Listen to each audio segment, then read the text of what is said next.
अमित, जरा जल्दी जल्दी हाथ चलाओ। ये मूर्ति भी तैयार हो गई है, इसकी साफ सफाई कर देना। तब तक मैं सामान लेके आता हूँ बाजार से। ये काम क्या शोभा देता है मुझे। हम मालिक के बेटे, लेकिन औकात नौकरों जैसी है। भिक्षाम दे। अरे हमीद बेटा, संभाल के मूर्ति साफ करना। वो देखो, परसों भी तुमने मूर्ति साफ करते करते तोड़ दी थी। अब्बा, आपने मुझे समझ के क्या रखा है? सिर्फ ये साफ सफाई करने वाला नौकर? हमीद, ये क्या तरीका है अपने अब्बा से बात करने का? बहुत परेशान लग रहे हो अमित। साईं अच्छा हुआ आप आ गए। वैसे भी मैं आज आपसे मिलने आने ही वाला था। साईं मेरी मदद कीजिए, मेरे अब्बा को समझाइए, उन्हें बोलिए कि मुझे परेशान करना बंद करे। साईं। परेशान? क्या वो तुम्हें मारते हैं या बुरा भला कहते हैं? साईं, मारना और बुरा भला कहना तो एक छोटी सी बात है, लेकिन वो मुझे हर रोज बेइज्जत करते हैं। बेइज्जत? वो कैसे? साईं, जब मैंने अपनी पढ़ाई पूरी की तो मुझे अब्बू ने कहा कि मैं उनके साथ इस धंधे पर लग जाऊं। अब्बू बनाते हैं मूर्तियां, अल्लाह के करम से चल रहा है हमारा धंधा और अच्छी खासी आमदनी भी आ जाती है। साईं, और साईं मैंने अब्बू की बात मानी और मैं खुशी खुशी उनके साथ ये काम पर लग गया। साईं, फिर मुझे समझ में आया कि अब्बू ने तो मुझे एकदम नीचे दर्जे का काम पकड़ा दिया था। हमीद, नीचे दर्जे का काम? हाँ, और नहीं तो क्या साईं। अब आप ही बताइए, मैं एक लौती औलाद हूँ अपने अब्बा की, और कल जाके ये सारा धंधा मेरा होगा ना, मैं यहाँ का मालिक रहूंगा। तो आप बताइए कि एक मालिक हाथ में कपड़ा लेकर ये मूर्तियां साफ करेगा तो अच्छा लगेगा क्या साईं? और मेरे अब्बू के नीचे जिंदगी भर काम करने वाले व्यक्ति का लड़का मुझसे कहता है कि ये सारी मूर्तियां साफ कर लो, जिसे आए हुए अभी सिर्फ 1 ही साल हुए, और मेरे अब्बू ने उसे मुझसे भी बड़ा ओहदा दे दिया है। तो मतलब मैं क्या जिंदगी भर उसके हुक्म को पूरा करता रहूं? साईं, इतना बेइज्जत तो मैं आज तक कभी नहीं हुआ। एक मजदूर के बेटे के नीचे काम करना क्या मुझे शोभा देता है? आप ही बताइए साईं, समझाइए ना अब्बा को। साहिब, इसमें मेरी क्या गलती है? मैं तो चाहता हूं कि मुझसे भी ज्यादा कामयाब हो, इसीलिए मैं इसे इस धंधे का छोटे से छोटा काम सिखाना चाहता हूं। अब्बू, लेकिन मैं वो सब तो देख देख के और सुन सुन के भी सीख जाऊंगा ना। हमीद, जब तक सोना आग में नहीं तपता अपने अस्तित्व को प्राप्त नहीं कर पाता है वो। जब तक हीरे को तराशा ना जाए कोई मोल नहीं उसका। यहां तक कि एक ही जगह पर खड़े रहने वाले ये वृक्ष, इन्हें भी धूप, बारिश, हवा, आंधी, तूफान, सर्दी, गर्मी सबका सामना करना पड़ता है। जो इसे सह जाता है वो मजबूत हो जाता है, तरक्की करता है वो, उसका तजुर्बा बढ़ता है। और जो नहीं सह पाता उसका अस्तित्व समाप्त हो जाता है, कुछ नहीं कर पाता वो। तुम्हारे अब्बा ने तुम्हें जो काम सौंपा है वो छोटा नहीं है, बहुत बड़ा है, क्योंकि उसका मकसद बहुत बड़ा है। इसके जरिए ये तुम्हें कई तरीके से तैयार कर रहे हैं। चाहते हैं कि इस काम से जुड़े हर पहलू को ठीक ढंग से समझ लो तुम। लेकिन इस सब की क्या जरूरत है साईं? कल को मुझे यहाँ का मालिक बनना ही है, तो नौकर तो रहेगी, वो कर लेंगे ना बाकी का काम।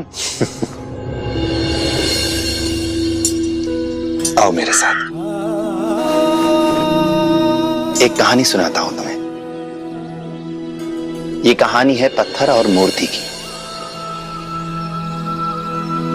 एक बार पत्थर ने मूर्ति से कहा कि हम दोनों एक ही जगह से, एक ही चट्टान से लाए गए।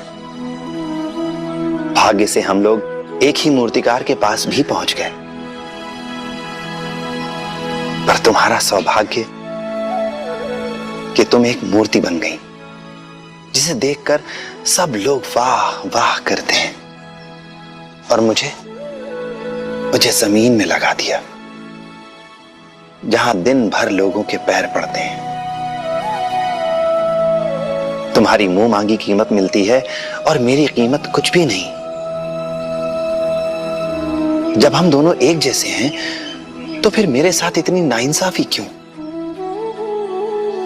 इस पर मूर्ति ने कहा, तुम भूल रही हो,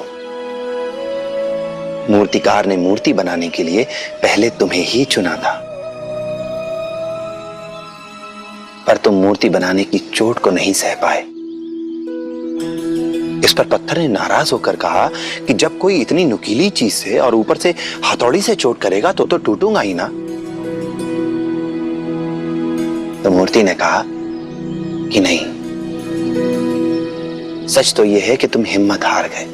टूटने लगे तो मूर्तिकार को लगा कि तुमसे मूर्ति नहीं बनाई जा सकती, मूर्ति बनाने के लायक नहीं हो तुम, इसलिए उसने तुम्हें जमीन में लगा दिया।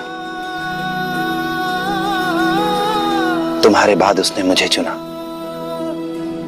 मैंने सारी तकलीफें उठाई, सारे कष्ट सहे और अंत में यह रूप पाया।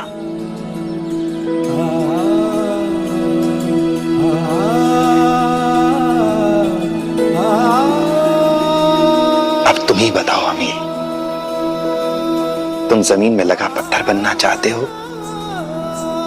या फिर मूर्ति?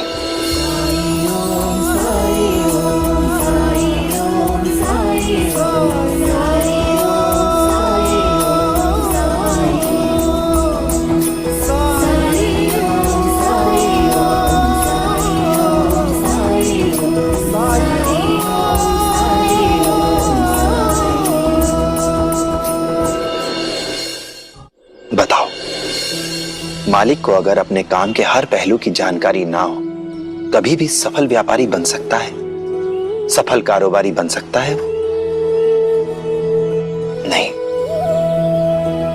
तुम्हारे अब्बा तुम्हें काम इसलिए सिखाना चाहते हैं क्योंकि इसके कई फायदे हैं।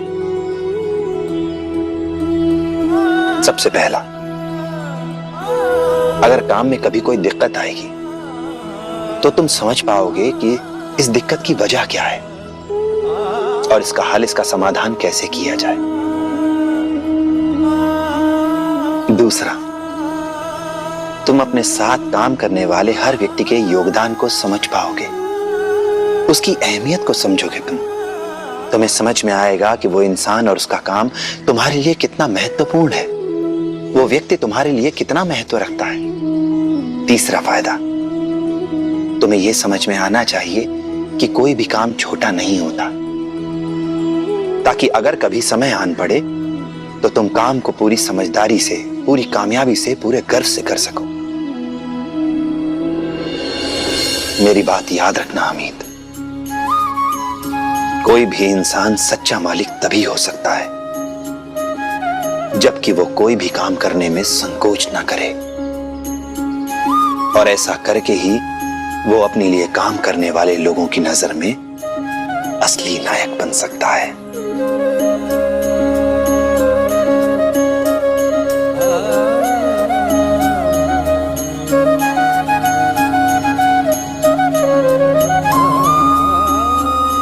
अब ये तुम पर निर्भर करता है कि तुम्हें एक सफल व्यापारी,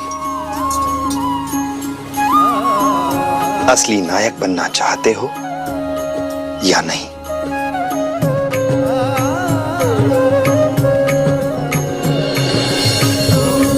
सर